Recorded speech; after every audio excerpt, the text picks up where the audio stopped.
CTV family. Catch us live on your TV screen. Okay, so this next song I'm about to play is called Just If. It's a very questioning song. I wrote this I think in 2015, somewhere there. 15, in fact, 16 to be precise.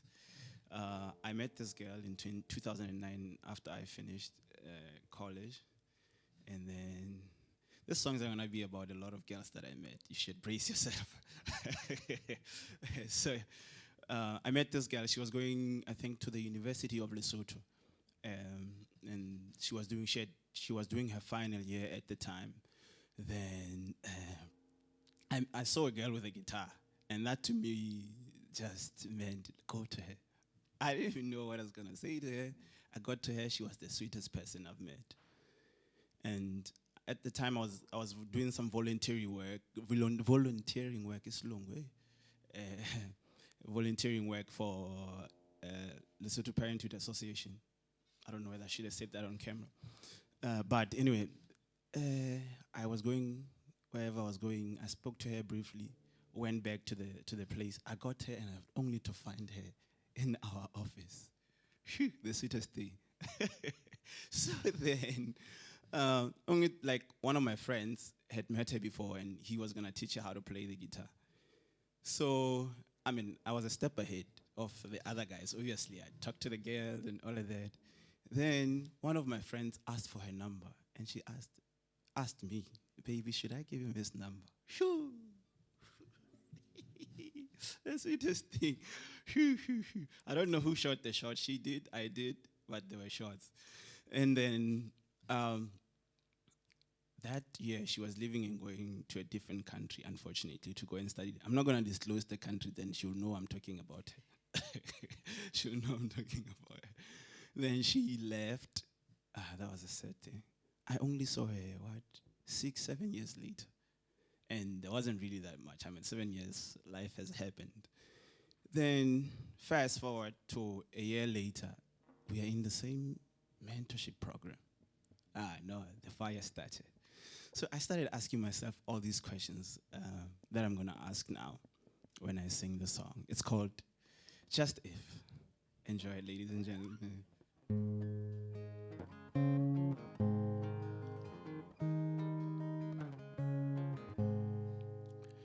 If I held your hand, would you hold mine?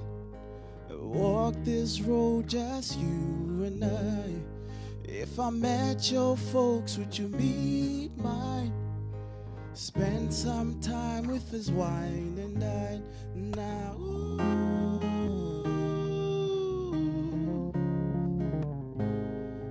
now,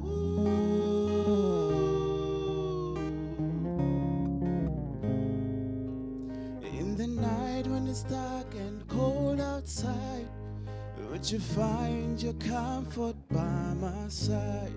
When the storms rage and the trees don't smile, would you say you need me by your side? Now,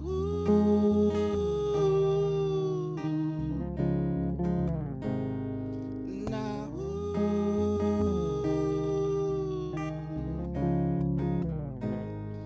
I just wanna make you mine. Answer the call, make you my one. I just wanna make you mine. Tell me how far you're willing to go. I just wanna make you mine. Answer the call, make you my wife. I just wanna make you mine. If I met your friends, would you meet mine? Would you sit and bright with us for the night? If I told you I need you, would you be there by my side even through the pain? Now,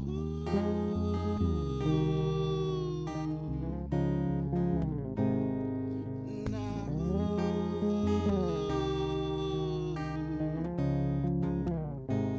so I just wanna make you mine. Tell me how far you're willing to go. I just wanna make you mine.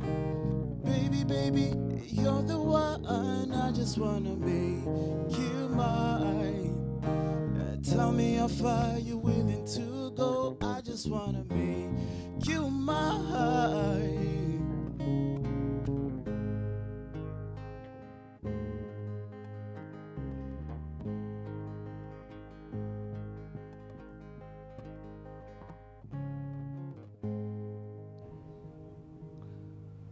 Oh man, we are 2 songs away till the end of the show. However, we cannot do that without knowing the man behind the microphone as well as the man behind the keyboards.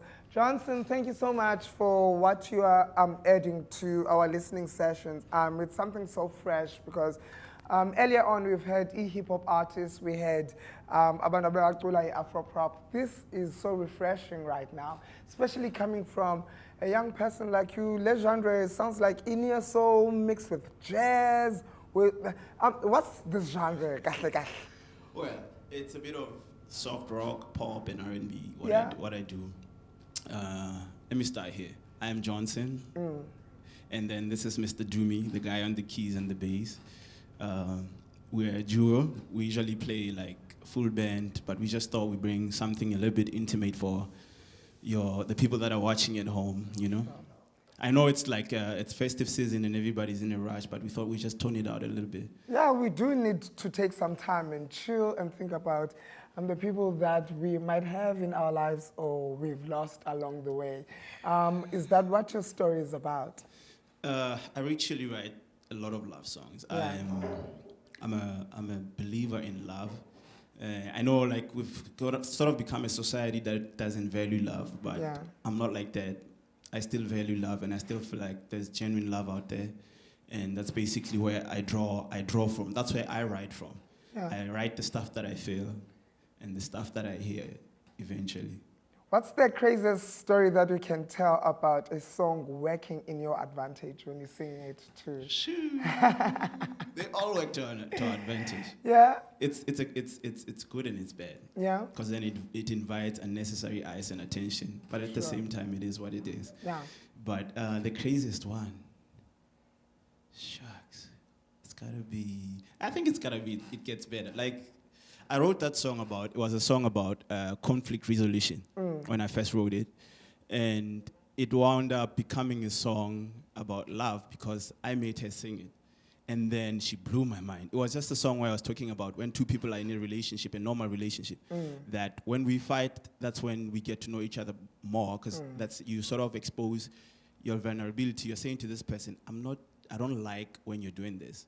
And then they sort of come again to say, okay, I didn't understand. So there's a level of knowing one another that happens there. That's what the initial song was about. Like, it only gets better when we're in conflict. It only gets better when things are tough in the relationship. That's what the song was about. Then she started singing it. And then it got better when we got to know each other. Yeah. I don't know what's easier. Is it working as a soloist or working with a band? Because working with a band, there are a lot of ideas and you need to contribute zonke ezo zinto, whether you like it or not. Funeka ni reach a compromise. What makes the band a winning formula? It depends on platforms. Like, for a place, like if I was to go to a poetry show, I would want to go like this, or I'll just go by myself. But if I want to go to a festival, I want to go all Coldplay on there.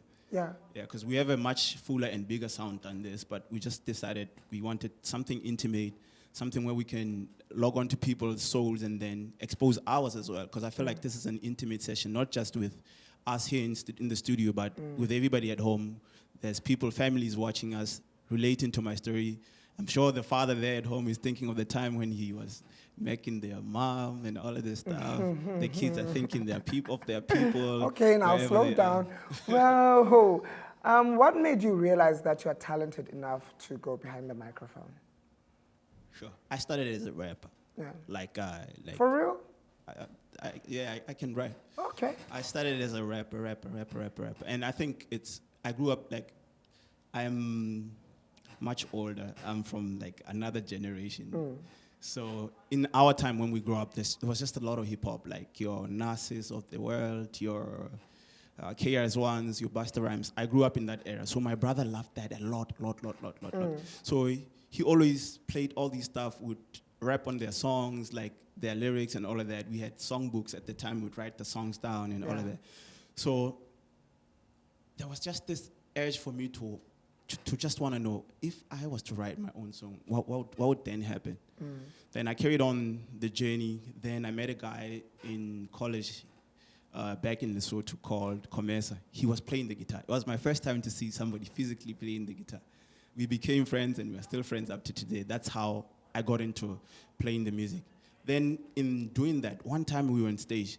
I was literally there to go and rap.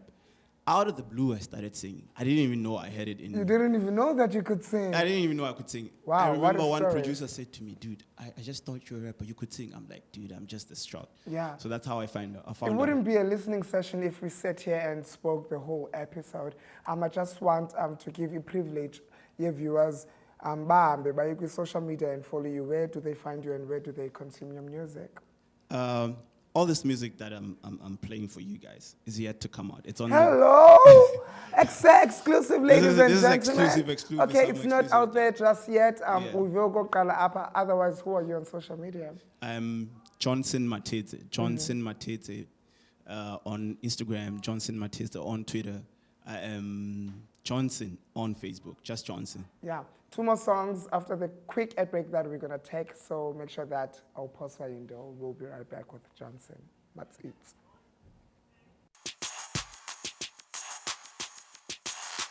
CTV family, catch us live on your TV screens.